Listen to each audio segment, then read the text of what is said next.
Bapak Ibu, kita ke nomor 1, menerapkan berbagai pendekatan, strategi, metode dan teknik pembelajaran yang mendidik secara kreatif dengan mengintegrasikan teknologi merupakan kompetensi inti pedagogik pada aspek titik.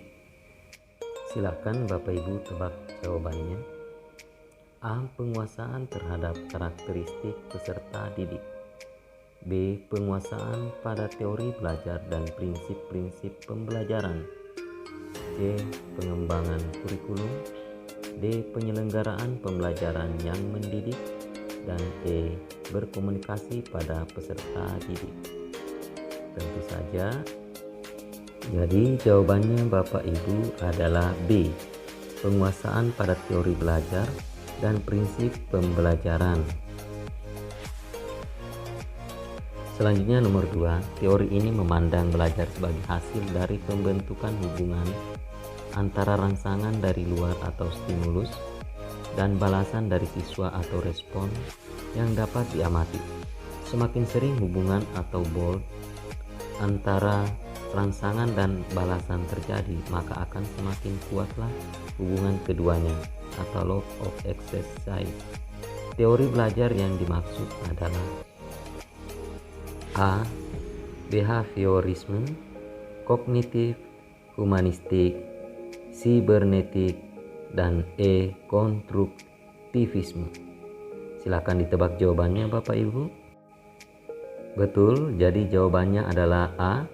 Behaviorisme. Jadi behaviorisme ini sebagai hasil belajar pembentukan hubungan rangsangan atau stimulus dan respon siswa. Selanjutnya kita ke nomor 3 Bapak Ibu. Di dalam proses pembelajaran, para siswa dihadapkan dengan situasi di mana ia bebas untuk mengumpulkan data, membuat dugaan atau hipotesis, mencoba-coba atau trial and error, mencari dan menemukan keteraturan atau pola, menggeneralisasi atau menyusun rumus beserta bentuk umum membuktikan benar tidaknya dugaannya itu. Hal ini merupakan penerapan teori belajar titik. Silakan ditebak Bapak Ibu yang mana jawaban yang paling benar. Betul sekali, jawabannya adalah humanistik. Jadi jawabannya adalah bagian C, di mana siswa itu bebas untuk mengumpulkan data, membuat dugaan, mencoba, dan mencari dan menemukan keteraturan. Selanjutnya nomor 4, seorang guru yang mengembangkan tujuan pembelajaran untuk menggambarkan proses dan hasil belajar yang diharapkan dicapai oleh peserta didik sesuai dengan kompetensinya dimuat dalam titik. A. Silabus, B. RPP, C. Silabus dan RPP, D. SKL, dan E. Lembar penilaian. Jawabannya adalah B. RPP. RPP nanti ada rumus A, B, C, dan D. Jadi seorang guru mengembangkan tujuan pembelajaran untuk menggambarkan proses belajar dan hasil belajar yang diharapkan.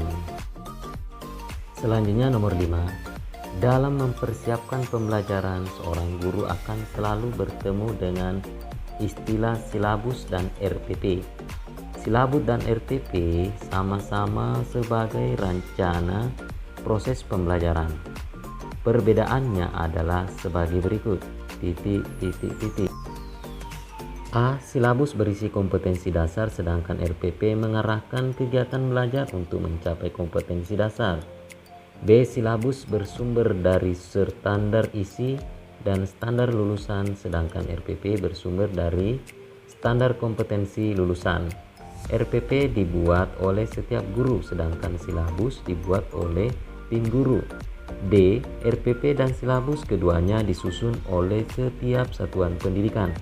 Dan E. Dalam silabus dijelaskan metode, media pembelajaran, sumber belajar, langkah-langkah pembelajaran, dan evaluasi secara rinci. Jawaban yang paling tepat adalah A. Silabus berisi kompetensi dasar, sedangkan RPP mengarahkan kegiatan belajar untuk mencapai kompetensi dasar. Jadi Bapak Ibu, perbedaan silabus dan RPP adalah bagian A. Selanjutnya nomor 6. Model pembelajaran yang mempunyai keunggulan antara lain berpikir dan bertindak kreatif, memecahkan masalah yang dihadapi secara realistis, merangsang perkembangan kemajuan berpikir siswa untuk menyelesaikan masalah yang dihadapi dengan tepat adalah A. Role playing, B. Inquiry learning, C. Problem solving, D. Picture and picture, dan E. Contextual. Jadi jawaban yang paling tepat adalah problem solving Bapak Ibu. Kenapa? Karena siswa akan berpikir dan bertindak kreatif, memecahkan masalah yang dihadapi secara realistis dan merangsang perkembangan kemajuan berpikirnya. Selanjutnya nomor 7. Seorang guru mengajukan pertanyaan kepada siswa dengan tujuan agar siswa tersebut mengingat kembali materi pelajaran yang sudah dipelajari sebelumnya. Hal tersebut termasuk kegiatan titik-titik. A. Memberikan acuan, B. Melaksanakan tes awal, C. Memberikan bimbingan, D. Membuat kaitan, dan E. Meningkatkan motivasi. Silakan ditebak Bapak Ibu jawabannya kira-kira. Jadi jawabannya adalah E. Meningkatkan motivasi siswa untuk mengingat kembali materi pelajaran yang sudah dipelajari sebelumnya. Soal nomor 8, seorang guru menjumpai kebiasaan belajar yang kurang tepat yang dilakukan oleh salah seorang siswanya sehingga kesulitan dalam mengikuti pelajaran.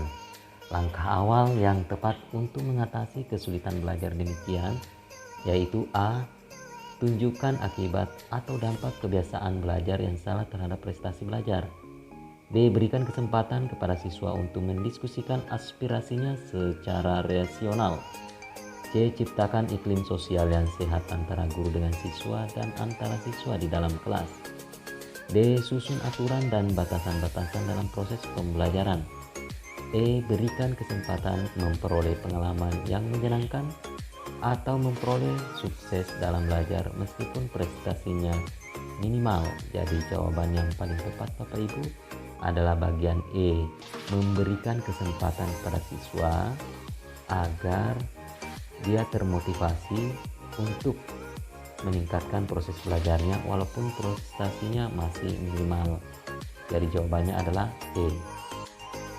Selanjutnya nomor 9, faktor yang penting dipertimbangkan oleh seorang guru dalam melaksanakan diskusi pemecahan masalah pada proses pembelajaran adalah titik-titik. A. Waktu yang tersedia untuk melaksanakan diskusi, B. Rumusan masalah yang harus didiskusikan, C. Jumlah peserta didik yang mengikuti pembelajaran, D. Motivasi belajar siswa, dan E. Ruang yang tersedia. Jadi jawaban yang paling tepat adalah D. Motivasi belajar siswa yang harus dipertimbangkan oleh guru supaya dia termotivasi dalam melaksanakan diskusi untuk memecahkan masalah dalam proses pembelajaran. Selanjutnya soal nomor 10. Seorang guru menjumpai kelas yang motivasi dan prestasi belajar siswanya rendah. Hal utama yang menyebabkan motivasi dan prestasi belajar rendah karena titik-titik. A. Suasana kelas kurang kondusif karena tidak tersedia sarana belajar yang lengkap. B. Siswa pasif dalam belajar dan lebih senang bermain. C. Siswa tidak mendapat bimbingan belajar dari orang tua. D. Pembelajaran kurang menghargai perbedaan individu siswa. E. Siswa cenderung lebih suka belajar dalam kelompok. Silakan ditebak jawaban yang paling tepat Bapak Ibu. Betul, jawabannya adalah E. Siswa cenderung lebih suka belajar dalam kelompok. Soal nomor 11. Pada saat mempersiapkan pembelajaran, seorang guru dapat menyusun strategi pembelajaran dan menentukan media yang akan digunakan dalam pembelajaran tersebut. Kemampuan dasar yang harus dimiliki seorang guru terkait dengan keterampilan memilih media pembelajaran adalah: A. Guru harus mengetahui latar sosial budaya siswa dan sekolah. B. Guru mengetahui cara mengevaluasi pembelajaran dengan media. C. Guru harus memahami karakteristik dari media pembelajaran tersebut. D. Guru harus menyesuaikan diri dengan kemampuan sekolah. E. Guru menyesuaikan dengan materi pembelajaran. Jadi jawaban yang paling tepat Bapak Ibu adalah E. Guru menyesuaikan dengan materi pembelajaran. Nomor 12, seorang guru harus mampu memanfaatkan media pembelajaran dan sumber belajar untuk mencapai tujuan pembelajaran utuh. Pernyataan berikut yang benar terkait dengan media pembelajaran adalah: A. Media pembelajaran yang paling baik adalah media yang berbasis TIK. Sebuah media dapat digunakan untuk semua kegiatan pembelajaran. C. Semua media pembelajaran sama cara pemanfaatannya. D. Media dapat digunakan sebagai pembawa pesan dalam suatu kegiatan pembelajaran. E. Memilih media tidak perlu banyak pertimbangan agar tidak merepotkan. Jawaban yang paling tepat adalah C. Semua media pembelajaran sama cara pemanfaatannya. 13. Setiap materi pembelajaran memiliki tingkat kesukaran yang bervariasi. Untuk memudahkan siswa memahami materi yang memiliki tingkat kesukaran tinggi, guru sering memanfaatkan media pembelajaran. Misalnya media gambar atau tayangan video yang berisi sistem peredaran darah. Fungsi media pada pernyataan tersebut adalah: A. Menampilkan objek yang terlalu besar. B. Menampilkan objek yang sulit diamati. C. Membuat konkret konsep yang abstrak. D. Menampilkan objek yang tidak dapat diamati dengan mata telanjang. E. Membawa objek yang berbahaya atau sukar didapat di dalam lingkungan belajar. Jawaban yang paling tepat adalah D. Menampilkan objek yang tidak dapat diamati dengan mata telanjang. 14. Jika guru melaksanakan pembelajaran dengan menggunakan masalah sebagai langkah awal dalam mengumpulkan dan mengintegrasikan pengetahuan baru berdasarkan pengalamannya, dimulai dengan memunculkan pertanyaan penuntun atau a guiding question dan membimbing peserta didik berkolaboratif yang mengintegrasikan berbagai subjek atau materi dalam kurikulum. Pembelajaran yang dilaksanakan oleh guru merupakan strategi pembelajaran titik-titik. A. Project based learning. B. Contextual. D. Discovery learning. D. Problem based learning. Dan E. Inquiry learning. Jawaban yang paling tepat adalah D. Problem based learning.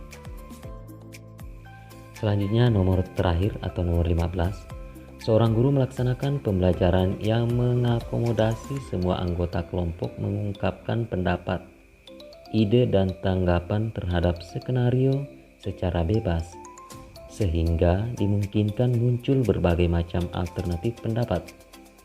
Kegiatan yang dilakukan guru tersebut merupakan implementasi strategi pembelajaran A. Project Basic Learning. B. Inquiry Learning. C. Discovery Learning. D. Cooperative. Dan E. Problem Basic Learning. Jawaban yang paling tepat adalah A. Project Basic Learning.